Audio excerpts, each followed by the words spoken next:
છોટાઉદેપુર જિલ્લાના નસવાડી તાલુકાના ચોરામલ ગામ પાસે નદી ઉપરના બ્રિજનો અપ્રોચ ભારે વરસાદ અને પૂરમાં પાણીમાં પ્રવાહમાં ધોવાઈ જતા છેલ્લા 3 દિવસથી ગામનો મુખ્ય માર્ગ સંપૂર્ણપણે બંધ થઈ ગયો, જેના કારણે વાહન વ્યવહાર ઠપ થઈ ગયો અને 108 એમ્બ્યુલન્સ પણ આ ગામ સુધી પહોંચી શકે તેવી સ્થિતિ નથી। ગ્રામજનોનો આક્ષેપ છે કે બ્રિજના અયોગ્ય આયોજનના કારણે દર વર્ષે આ સમસ્યા સર્જાય છે, છતાં તંત્ર દ્વારા કોઈ સમારકામ કરાયું નથી। છેલ્લા 2 દિવસથી પીવાના પાણીનો પુરવઠો પણ બંધ થવાથી ગ્રામજનોની મુશ્કેલીમાં ભારે વધારો થયો છે।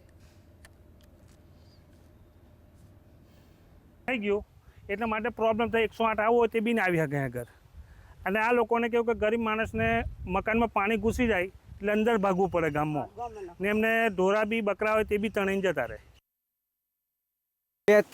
2 થી 3 દિવસનું આ ધોવાણ થઈ ગયું છે, કોઈ હજુ અધિકારી કોઈ જોવા આવ્યા નથી અને પાણીનો બધું બહુ સમસ્યા છે